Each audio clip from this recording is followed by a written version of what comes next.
네, 안녕하세요. 오늘은 자바스크립트 프로미스에 대해서 같이 공부를 해보도록 하겠습니다.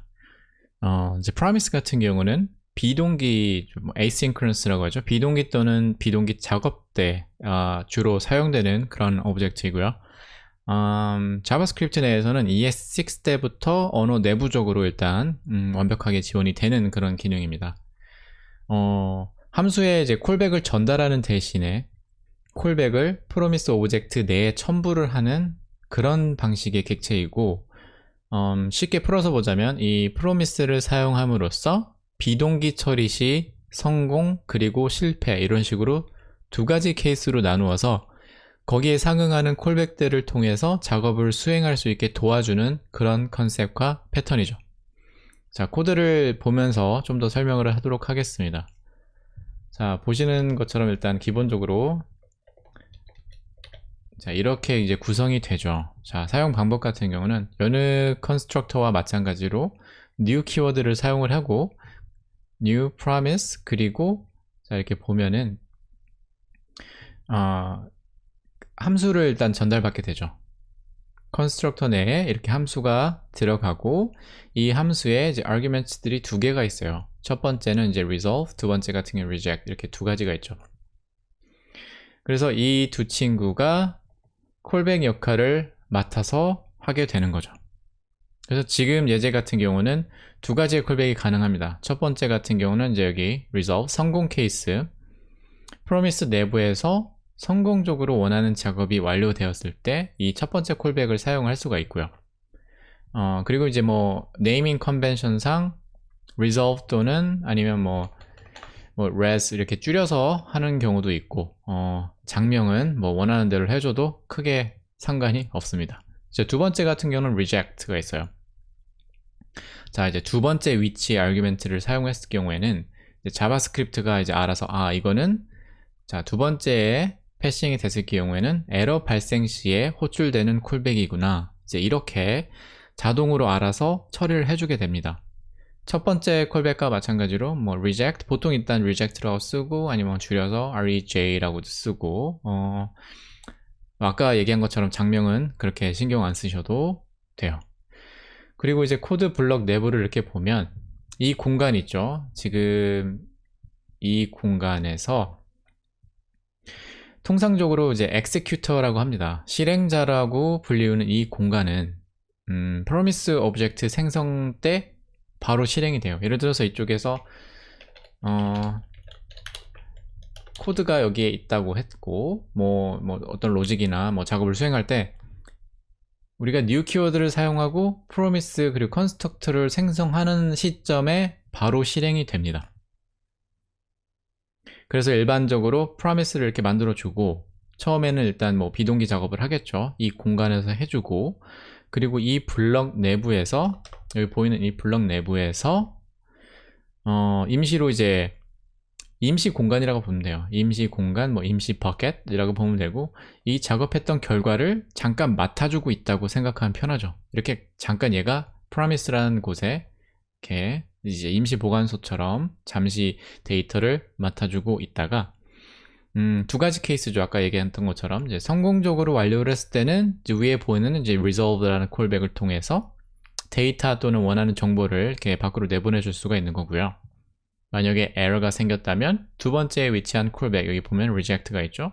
이 reject라는 콜백을 통해서 에러를 밖으로 내보내주는 그런 컨셉입니다. 네, 그리고 한 가지 더, 이 promise 변수에 저장되는 값은 이 promise 오브젝트의 상태 정보를 가지고 있습니다. promise 같은 경우는 새로 생성이 되면 이 내부적으로 상태를 가지고 있고 그 상태 정보를 저장하고 있어요. 그래서 예를 들어서 새로운 promise 오브젝트를 우리가 일단 이렇게 만들었다고 했을 때 state 그리고 이제 result라는 상태 정보를 가지고 있습니다. state 같은 경우는 일단 pending으로 일단 시작을 하고요. result 같은 경우는 이제 undefined로 초기화가 됩니다. 아까 얘기했던 이 executor 코드 블럭 내부에서 일단 우리가 어떤 이제 비동기 작업을 처리하고 뭐 그랬다고 가정을 했을 때 우리가 아직 이제 콜백 함수들을 부르지가 않았죠.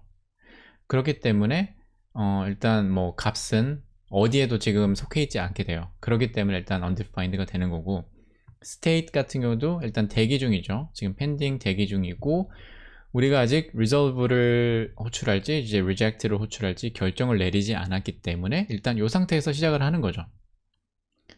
자, 브라우저에서 잠깐 보자면, 자, promise object를 검사를 하면, 자, 이렇게 보는 것처럼 state 같은 경우는 이제 pending이죠. 현재 상태는 이제 pending이고, 이제 결과값 같은 경우는 네, 아직까지는 undefined로 일단 시작을 하게 되죠. 그래서 pending 상태에 있던 이제 promise는 나중에는 결국 둘 중에 하나의 상태로 변경이 되는데요. 자, 아까 얘기했던 것처럼 우리의 이제 결정에 따라서 이 상태가 바뀌게 돼요. 우리가 이제 첫 번째 콜백, 즉 이 resolve라는 콜백을 사용하게 되면 state 같은 경우는 pending에서 나중에 이제 fulfilled라고 이렇게 변경이 됩니다. 그리고 이 결과값 같은 경우는 우리가 예를 들어서 이제 resolve라는 이제 콜백 함수를 호출하고 이 함수 argument로 전달하는 값이 이 결과값으로 우리가 업데이트를 해주게 되는 거죠. 그래서 여기서 이렇게 test라는 문자를 예를 들어서 우리가 전송한다고 했을 때 우리가 이 promise라는 이 내부 공간 안에 있는 이 테스트를 이렇게 업데이트를 해주고요. 그리고 뭐 예를 들어서 then 뭐 이런 함수들을 사용해서 우리가 결과를 가져올 수가 있는 거죠. 이런 식으로요. 그래서 테스트를 하나 더 해보자면, 자, 이렇게 일단 뭐 우리가 뭐 비동기 작업을 일단 처리했다 이렇게 가정을 하고, 이제 우리가 첫 번째 함수를 일단 콜백을 해보겠습니다. 이럴 경우에는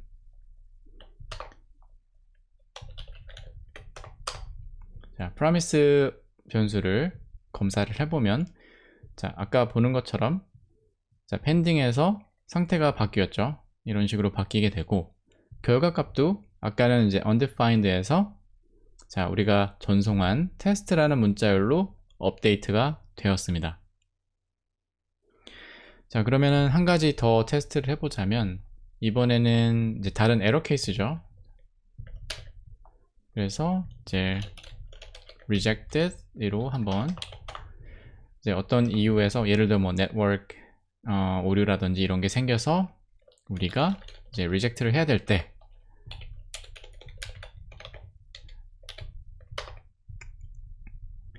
에러가 발생했네요. 왜냐면 우리가 이제 캐치를 안 했기 때문에요. 자,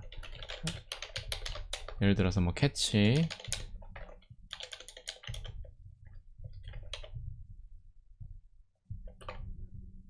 이렇게 했다고 했을 때, 자, 이런 식이죠. 지금 상태 변화를 한번 다시 검사를 해보겠습니다. 그래서 promise를 검사를 해보자면, 자, 보는 것처럼 아까 pending에서 이제 우리가 reject 이제 에러 케이스 콜백을 호출하였기 때문에 보면 상태가 rejected으로 업데이트가 됐고, 그리고 결과는 이제 error라고 이제 여기에 있던 우리가 전송한 에러 값이 전달이 된 거를 볼 수가 있었죠.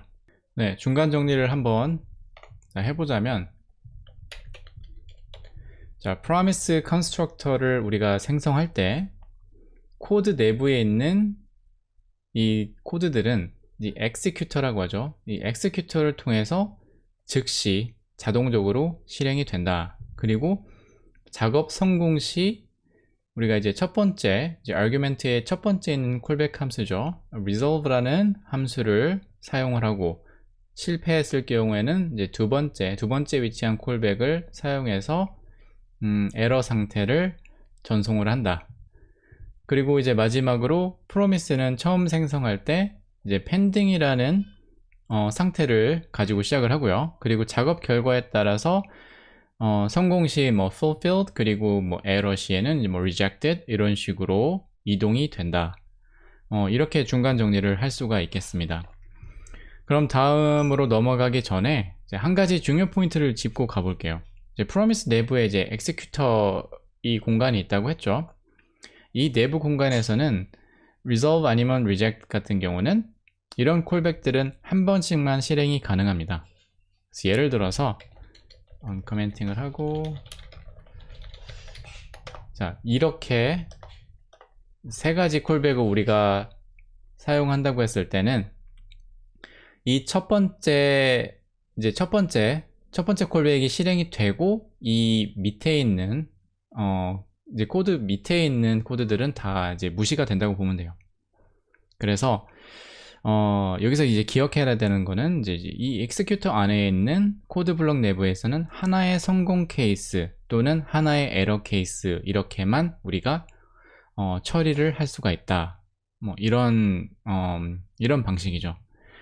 그리고 이제 아까 이야기했던 이제 상태와 결과 값들이 있죠. 이 값들은 우리가 직접적으로 접근을 할 수는 없어요. 그래서 promise API의 public 함수들을 통해서만 우리가 사용이 가능합니다. 자, promise 클래스를 한번 다시 살펴보자면,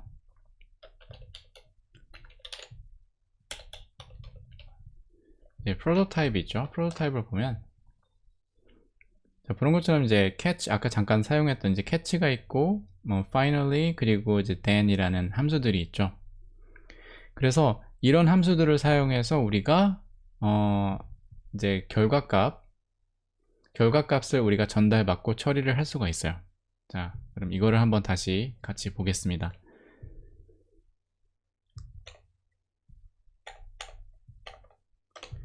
그럼 예를 들어서 setTimeout이라는 함수를 한번 활용을 해볼게요.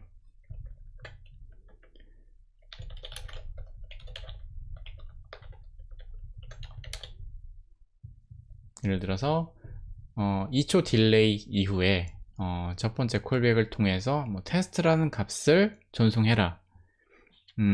뭐 이런 코드죠. 아까 프로토타입에서 봤던 함수들 중에 이제 promise에서 가장 중요하고 가장 많이 사용되고 기초가 되는 함수는 then이라는 함수예요. 그래서 then 같은 경우는 일단 두 가지 이제 argument를 전달을 하죠. 첫 번째 같은 경우는 성공, 그리고 두 번째 같은 경우는 이제 에러 케이스 이렇게 됩니다. 그래서 이럴 경우에는 우리가 promise.then 이렇게 한 다음에 이제 방금 얘기한 것처럼 이제 성공 또는 에러잖아요. 첫 번째 같은 경우는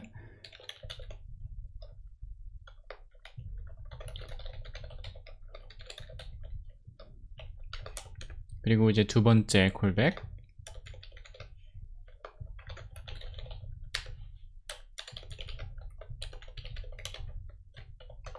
이런 식으로 처리를 해줄 수가 있어요. 그래서 이제 우리가 이 내부에서는 첫 번째 성공 케이스죠. 이제 성공 케이스로 갔기 때문에 우리가 만약에 이걸 실행을 하게 됐을 때는 이제 이 첫 번째 콜백만 실행이 되고 이제 두 번째까지는 이제 가게 되지 않습니다. 그래서 result라는 값에 우리가 이제 전송한 test라는 문자를 전달받아서 우리가 콘솔 창에 이제 출력을 할 수 있게 해주는 거죠. 자, 실행을 한번 해보면,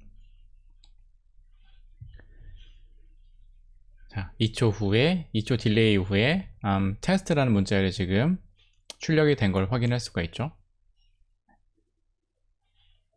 그리고 이제 error case 같은 경우는 우리가 여기에서 이제 resolve를 이제 이걸로 바꿔볼게요. error case로 바꿔봤을 땐, 자, 이 상황에서 우리가 실행을 했을 때는 이제 error죠. 그렇기 때문에 첫 번째 콜백, 이 콜백은 실행이 안 돼요. 여기는 건너뛰게 되고 두 번째 함수만 실행이 되게 됩니다.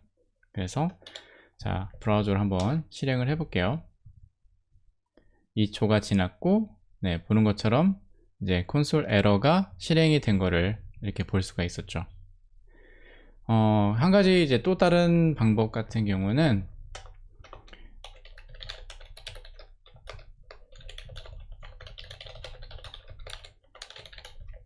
자, 이런 식으로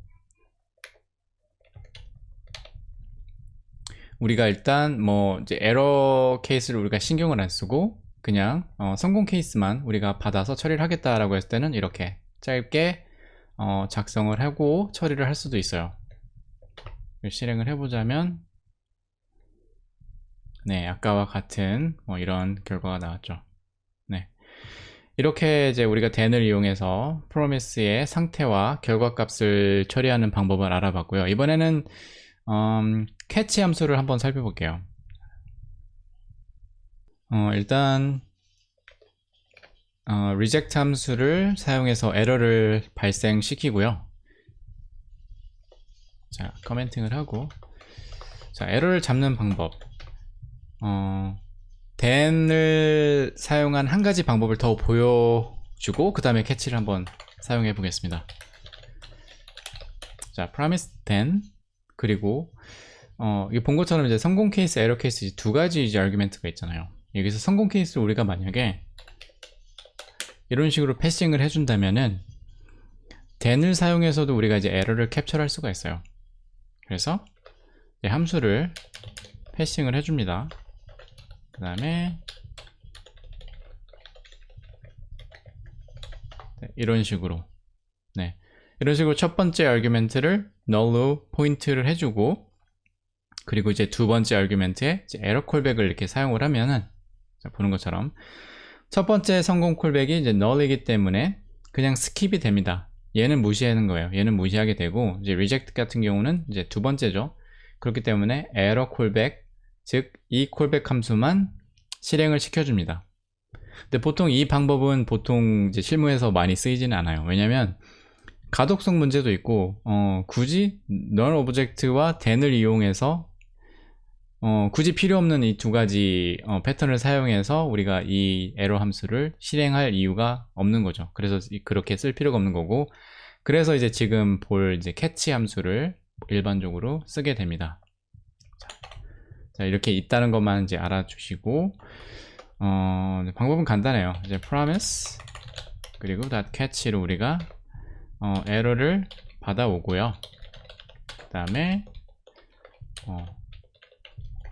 이런 식으로 우리가 에러를 캐치할 수가 있습니다. 실행을 하게 되면, 자, 2초 딜레이, 테스트라는 이제 에러, 우리가 이제 전달한 에러가 나오면서 네, 캐치했죠. 에러를 이제 잡아줬죠. 이런 식으로 이제 런타임 에러를 잡을 수가 있게 됩니다. 자, 그리고 이제 아까 보았던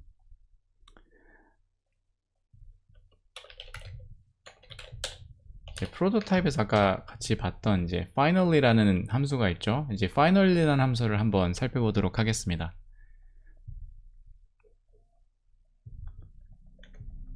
다시 이제 resolve로 바뀌어주고요.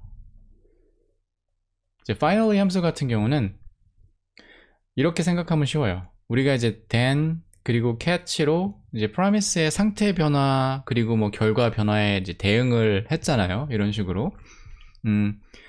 이 finally 함수 같은 경우는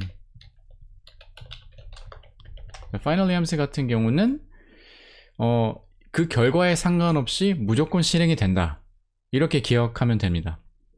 그래서 이 함수 같은 경우는 이 promise chain의 최종 단계에서 일반적으로 필요에 따라서 사용이 된다라고 보면 될 것 같아요. 그래서 promise 결과들을 다 처리하고 난 뒤에 뭐 예를 들어서 성공이든 에러든 이제 두 가지 둘 중에 하나를 처리한 후에 뭐 최종적으로 클린업을 한다든지 아니면 뭐 모든 작업들이 완료가 된 후에 무언가를 뭐 사용자나 시스템에게 알려야 될 때 아니면 뭐 상태를 뭐 리셋을 해야 될 때 그럴 때 사용이 됩니다. 사용 방법 같은 경우는 then catch와 마찬가지로 일단 promise object를 실행을 시켜주고,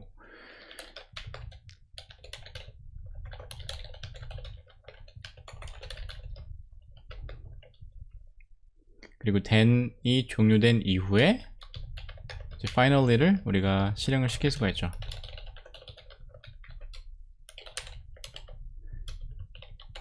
네, 이런 식으로 사용을 할 수가 있어요. 자, 테스트를 한번 해보자면 2초 딜레이 가고, 자, 보면 이제 then 함수를 사용해서 우리가 리절트를 이제 프린팅을 하죠. 여기 그 다음에 이제 finally에서 네, 이런 식으로 출력이 되는 거를 이제 확인할 수가 있었어요. 자, 중요한 점은 then 그리고 뭐 then이나 catch 함수들과 다르게 여기 보는 것처럼 이제 이런 argument를 우리가 전달 받아오지 않습니다. 이제 보는 것처럼 이제 여기에 예를 들어 뭐 argument를 넣으면은 이거는 이제 무조건 이제 undefined라고 나와요. 그리고 이제 한 가지 또 다른 특징은 이제 finally 함수에서 return되는 값은 자바스크립트 내에서 무시가 된다. 뭐 return문을 사용을 할 수는 있어요. 뭐 예를 들어서 return 뭐 이렇게 사용을 할 수도 있겠지만 이 외부로 우리가 이거를 전송할 수는 없어요. 그냥 자바스크립트에서는 무시를 한다라고 이렇게 보면 되고요. 네, 뭐 그렇습니다. 자, 오늘은 일단 이렇게 자바스크립트의 이제 프로미스의 컨셉과 기초에 대해서 알아봤고요. 다음 영상에서는 이 프로미스를 응용한 좀 더 다양한 테크닉과 그리고 프로미스 API에 있는 이제 스태틱 함수들이 있어요. 이제 promise or 뭐 promise any 뭐 이런 이제 함수들이 있는데 그런 것들을 한번 같이 공부해보고 다뤄보도록 하겠습니다. 그럼 오늘 영상은 여기서 마무리하도록 하겠습니다. 모두 해피 코딩 하세요. 감사합니다.